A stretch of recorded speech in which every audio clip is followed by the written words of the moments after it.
Hey guys, Michael Symon here. How are you? Brussels sprouts for Thanksgiving, one of my favorite vegetable sides, and it comes together really easy. So we're gonna do roasted Brussels sprouts. At the restaurants, we used to always do fried Brussels sprouts. They became pretty famous, but to roast them, you could still get all that crunchy goodness that you get when you fry them. So the first thing we do is we preheat our oven to 450 degrees. So our oven is very hot, which is gonna give us good carameliness on the Brussels sprouts. We take the Brussels sprouts, we're gonna coat them in a little bit of extra virgin olive oil. Remember, all these recipes will be posted, so do not panic. We're gonna hit them with kosher salt. About two finger pinches or one three finger pinch. Oh, my pepper mill is full today. Katie, you are on your A game today. A little bit of cracked black pepper. We give these a toss. And one of the things that I love doing on Thanksgiving, which I think makes life easier, is I tend to cook or roast or do things in that I'm comfortable serving in, or that Liz likes the way that they may look on the table, so I'm not double dirtying pans, which makes cleanup easier too. So I have a roasting pan here. You could also do these in a cast enamel or something that you want to serve in, or if you want to transfer, you could do them on a cookie sheet and shift them. So these are going to go in the pan. It's about 3 pounds of Brussels sprouts halved up. If they're big Brussels sprouts, quarters. And you can see they're spread out in the pan. That's what you want to make sure that you don't have piles of them, or then they're going to steam. So spread out, have a pan that's big enough that you can spread them out evenly so they're going to get roasted.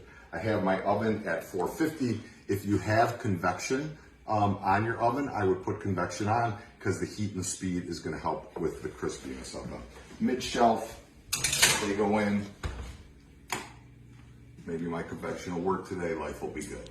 These are just gonna go along. As they are cooking, the nice thing about this dish is you're gonna see I'm gonna make this from start to finish.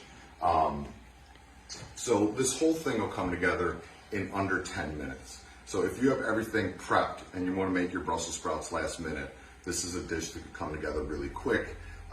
You could also roast the Brussels sprouts ahead of time, kind of set them aside if you need a little bit of extra oven space. They will hold heat for a touch. And if you put the warm bacon vinaigrette on them, it's going to help bring it all together. And Brussels sprouts are delicious at room temperature. They don't have to be ripped. So you want to be high to medium high heat here. We're going to put a little bit of fat in the pan.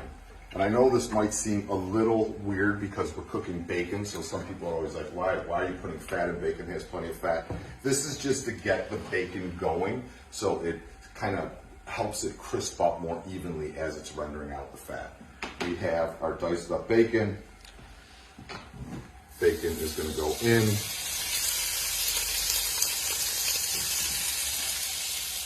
Also, another little tip, remember bacon, although it appears raw, is not a raw meat. It's actually been cured and smoked ahead of time. So you can move bacon from a cutting board to a pan, things like that. Obviously keep clean, wash your hands, but we're not taking raw meat and moving it from one place to the other. Bacon is cooked already. We're just getting it crisp. All right, so bacon goes in the pan. We're gonna let it render out the fat and just kind of get crisp. So I'm just gonna let that kind of happen. And as that is happening, and I'm listening and smelling and cooking with my senses, it's something that we always talk about, I'm gonna start cutting up. This is a new chef. Where does this even come from? It's so dainty. I kind of like it. We're gonna take our walnuts and just chop up some walnuts. You could buy chopped walnuts to save yourself a step here. I don't mind doing the nice work. I kind of enjoy it. But if you want to save yourself a step, buying pre-cut walnuts is totally fine. Also, little nut tip for you.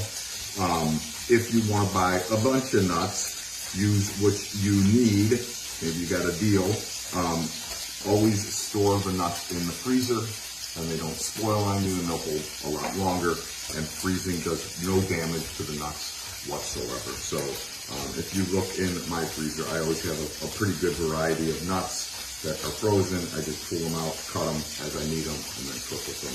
No problems there. So if you don't want to use walnuts, you could use pistachios here. You can use pine nuts.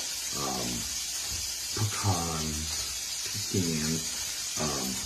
All of those will work. If you have a nut allergy in the family, obviously just omit the nuts. No problem. Okay. So, as the bacon is starting to move around now, you can see it just naturally separates itself. And I'm going to get, so here's the truth of the matter. Thanksgiving, you're cooking for a lot of people, typically. These recipes are for 12. I personally, if I'm making this just for me, like these Brussels sprouts. I'm probably not going to make my bacon ultra crisp. I like a little bit of the fattiness on it. Most people tend to like their bacon on the crispy side. So for this dish, I take the bacon till it's relatively crisp because I'm cooking for a lot of friends and family, and I just know how my friends and family like it. But this is one of those things that you do you because you know your family better than I do. At least I hope so. That would be important.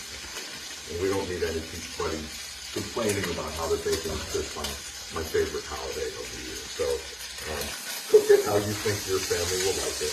You can see now, this is really starting to render out a good amount of fat. And what this is going to do is we are going to make a vinaigrette, a dressing, for our Brussels sprouts. But we're going to use the bacon fat as the oil or the fat in our dressing, which is going to give it tons of flavor. If you see that you have an exorbitant amount of fat that comes out, you could pour some of the additional fat off and keep it in a little can like my pap did. Keep it in your fridge to scramble your eggs for the rest of the week. So bacon fat is a fat that you should save. If you have extra, don't dump it down your sink drain for a lot of reasons. One, it's delicious. Two, it will clog your drain. So, but if you have a lot, just save it. I'm going to keep moving this around now. And once it starts to crisp, it happens pretty fast. Just keep an eye on it. If you're nervous about the speed that it's crisping, I cook over high heat because I'm comfortable with it. But you could do this on a lower heat. It's just going to take twice as long. So if you are worried about burning it, just go on a little lower heat. And the reason that I don't own a microwave, as a lot of you people know already because I talk about it a lot. But a lot of times people cook bacon in the microwave and paper towels and stuff like that. But then you don't get this beautiful rendered out fat. That's our convection oven. Alexa, Alexa, you haven't met everybody yet, have you? No, I have not. Why don't you turn and say hi? Okay. Are you feeling big today? Hey everyone, what's up? This is Alexa started working with us now. She's doing a little camera work with us. Doing some social stuff. Oh yeah. All right. So check it out, Alexa. Look at the bacon. See how? Oh, looks great. Alexa is another vegetarian. My life is filled with vegetarians. So she doesn't know if it looks great, but she can smell. It smells fabulous. I can't lie. Yeah. I know. Bacon smells good. I know. So this is good and crispy. So what I'm going to do now is I'm going to turn off the heat because it's going to continue to cook. I'm going to add my walnuts to that fat, which is going to slow down the cooking a little bit, which I want. And it is also going to toast these walnuts right in that bacon fat. So it's going to add another level of flavor to the fat for our dressing, which is fantastic. And it is going to toast up. Also, I'm doing this, if you could see, in a regular pan, not a nonstick pan, because I want, see all this, like, see all those little brown goodies on the bottom? Yeah. That is the deliciousness. So if I take my wooden spoon and I scrape the bottom of the pan, all this fond, or that delicious brown bits, come into my dressing for my Brussels sprouts. So that's why I don't like to use a nonstick pan, because I love those brown bits. You can't really get them in a nonstick. That is looking delightful. To this, we're going to add a little bit of Dijon mustard. Mustard of your choice is fine. This is just the one that I prefer. How much about are you putting in there? What does the recipe say? I'm putting whatever the recipe says. I'm going to say a tablespoonish. Okay. We tested all the recipes, so they obviously work fantastic. I when I cook, basically the way that this works is, with our recipe world, is like I'll cook how I think it looks right. And then Katie, who is, you guys have seen before with me, our culinary director, she's also going to be doing Throwdown with me, so tune into that on Food Network. Boom. December 7th. Huh? December 7th. December 7th. December, thanks Alexa. So, like, I'll make a recipe and Katie will follow me around and then measure everything that I do, and that's how it works, but then I cook by eye. But like, the beautiful thing about this is I want to show you this technique, and then if you want it extra mustardy, you can make it extra mustardy, and that's completely fine too. Or if you want to tamp down the mustard, that's fine too. Don't put ketchup in here. Nobody put ketchup in. It's mustard. All right. So now the basic ratio for a vinaigrette is 2 parts fat to 1 part acid. So in this case, I'm going to use sherry vinegar. So if I visualize how much fat is in this pan, and then I put half as much vinegar in, that is just a basic vinaigrette. So that's a warm bacon vinaigrette. So I'm going to add that, and then give it a whirl, and then we'll give it a taste to see where it is. Now, if you wanted to, you could put, if you wanted to kind of play around with the flavors here, you could put some shallot in, you could put some onion in, you could put garlic in, different herbs, and really customize it. But this is just a base recipe. Give this a taste.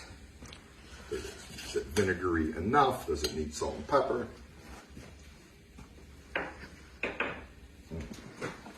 Really good. I think it needs a touch more mustard, just for my personal. We're going to bump the recipe up to 2 tablespoons of mustard, because that's just how we do it. Perfect. Give this a whirl, and then I'm going to just put it in the smallest pinch of salt, because bacon has some good natural salt in it already. And then we are going to put in some pepper.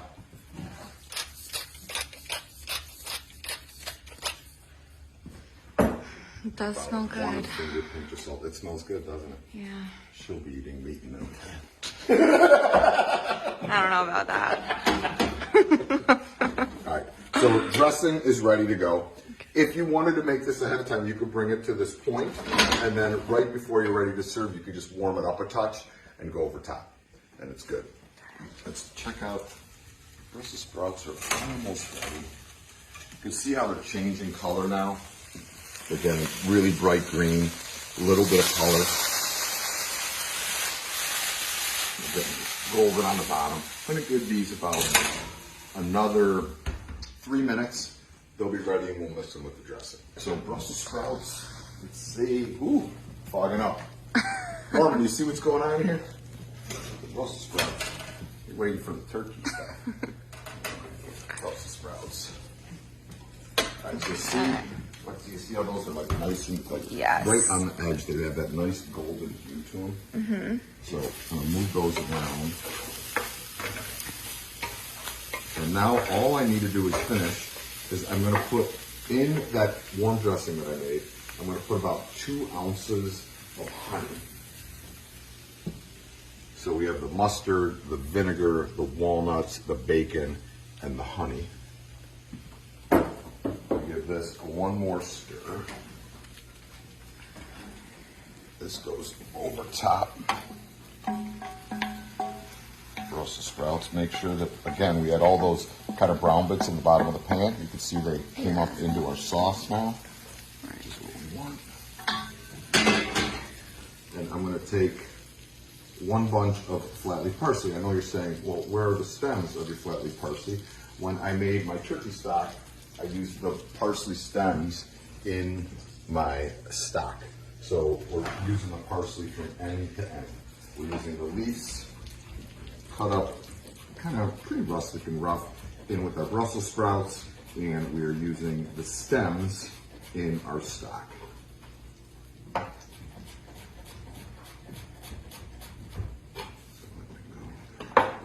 Parsley goes in.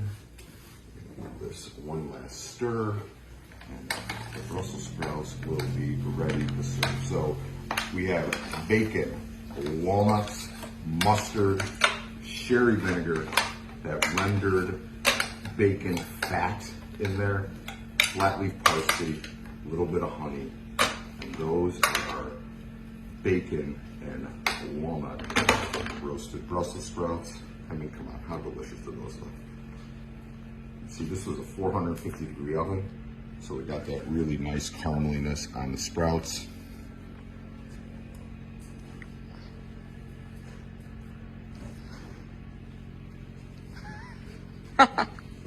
Good. So the Brussels sprouts are cooked all the way through. They're tender, but they're not hammered.